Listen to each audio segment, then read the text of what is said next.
Bienvenue à tous. Beaucoup m'ont demandé de faire une introspective sur Silent Hill. Avec un seul film, c'est un petit peu compliqué. D'autant que le principe, normalement, de Pourquoi j'ai raison, vous avez tort, c'est plutôt d'aller contre l'avis général des gens. Et le film a été globalement plutôt bien accueilli, et moi-même, je l'ai bien aimé. Donc, j'ai pas jugé ça très utile. En revanche, ça va être utile pour Révélation. Je vais commencer par vous parler du premier Silent Hill, vite fait, puisque vous m'avez demandé mon avis.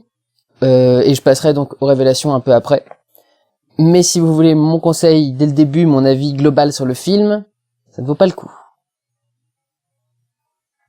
Du tout. Le premier Silent Hill était réalisé par Christophe Gans, un réalisateur français que j'aime énormément parce qu'il m'a montré qu'on pouvait faire des films aussi impressionnants que Le Pacte des Loups en France. Malgré un background pas forcément très présent, mais avec des bonnes relations. Il est pote avec les Hadida, qui sont deux gros producteurs français qui font de la production internationale, qui ont produit aussi les Resident Evil, et qui ont produit beaucoup d'autres choses d'ailleurs, les frères Hadida, Samuel et Victor.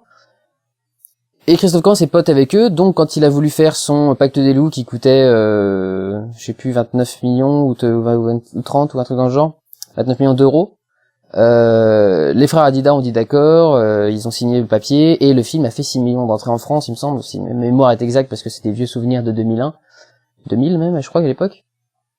Donc, Christophe Gans, je l'aime beaucoup pour avoir fait ça. Il a fait Crying Freeman, qui était assez intéressant aussi. Beaucoup de gens avaient dit que ça ressemblait beaucoup trop à la BD à l'époque. C'est marrant parce que, enfin, la BD au manga, parce qu'il me semble que Crying Freeman est un manga, voire un manhwa, je crois, ou un truc dans le genre. Je parle vraiment de souvenirs très vagues, hein, vous m'attraperez à votre plaisir comme d'habitude. Et il était donc critiqué à l'époque pour avoir fait Crying Freeman trop proche de la BD, alors que maintenant, quand on fait un Watchman où chaque case de la BD est transposée dans un plan de film, chaque plan de film est une case de BD, on trouve ça génial. Donc c'est assez intéressant, comme quoi les goûts évoluent. Je mets donc les deux premiers Gans, Pacte des Loups, Crying Freeman, et Silent Hill était son troisième film, il me semble. Je sais qu'il avait fait aussi un court-métrage dans le Necronomicon, mais je crois que c'était ces deux seuls gros longs-métrages. Et le Silent Hill, donc, du coup, qu'il avait fait, était extrêmement respectueux de son matériau d'origine, de toute façon. L'utilisation des musiques du jeu, que certains trouvent anecdotiques, mais que moi je trouve vraiment très très bon. Le décor, des critiques qui lui avaient reproché de filmer ses décors. Le truc c'est que Silent Hill c'est ça, Silent Hill c'est une ville.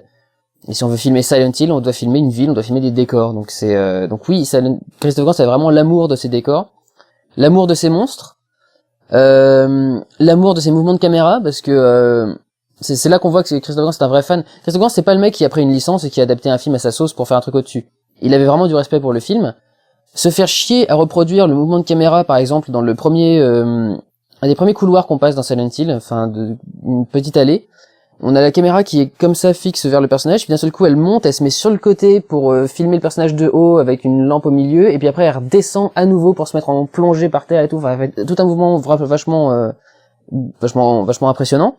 Ça doit être fait en grue quand c'est fait en réel. Dans un jeu vidéo, c'est quelque chose à programmer. C'est plus simple.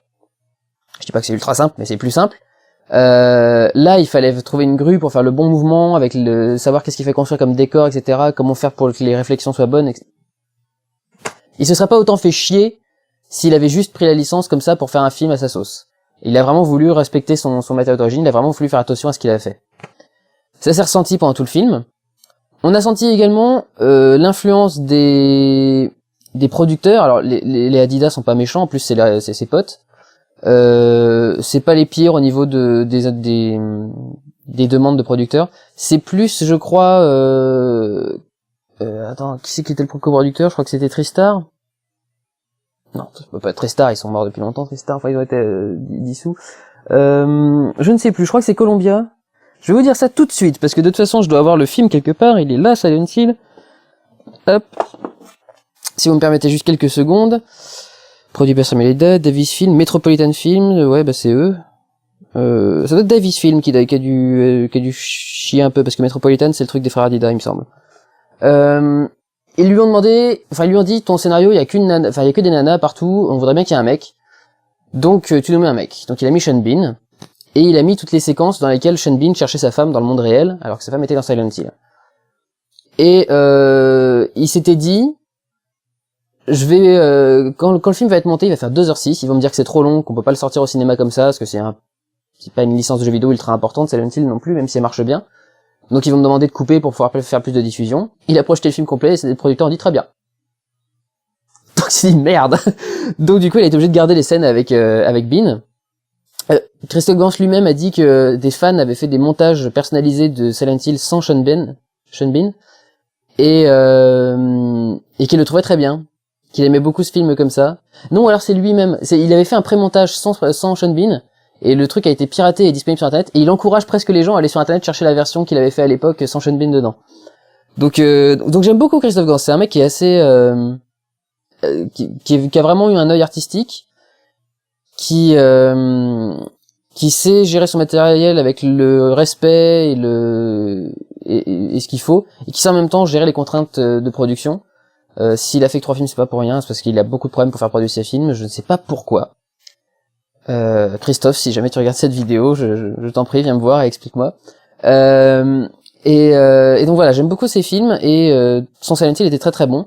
Le seul reproche que je ferais à Silent Hill, le premier du nom, c'est que il y avait trop de personnages humains normaux, et que Silent Hill, on est censé ressentir la peur parce qu'on est isolé, parce qu'on est tout seul dans un univers vachement glauque, vachement étrange, et on se sent sans défense. Et quand on a une secte avec 30 ou 50 personnes dans la secte qui remplissent toute une pièce, forcément, même s'ils nous sont hostiles, on sent des humains, et donc du coup on sent une présence qui est normale. C'est pas un démon, c'est pas une infestation, c'est pas un machin. Et ça diminue énormément la tension qu'il y avait dans Silent Hill. Autre petit reproche que je ferai à Christophe Gans, l'aspect extrêmement sexiste de sa remarque au sujet du changement de sexe du personnage principal. Le héros de Silent Hill, normalement, c'est Harry Mason, qui est donc un homme. Donc en gros, ça aurait dû être Sean Bean, le héros. Et Christophe Gans a dit, quand on a cherché à adapter le jeu, on s'est rendu compte que les réactions de Harry étaient celles d'une femme. Et je vois pas en quoi les réactions d'un père qui cherche sa fille seraient plus proches de celles d'une femme. Je pense que quand c'est ton enfant, tu veux aller le chercher de toute façon, que t'aies un vagin ou que t'aies 2 couilles. Et c'est quoi c'est à la limite de l'homophobie tout de même. C'est en gros, si tes comportements sont plus proches d'un homme, d'une femme, on va faire de toi une femme. Il y a un truc qui m'avait beaucoup choqué là-dedans. Enfin, beaucoup choqué, non, pas du tout. Ça m'avait pas choqué. J'avais trouvé que c'était con.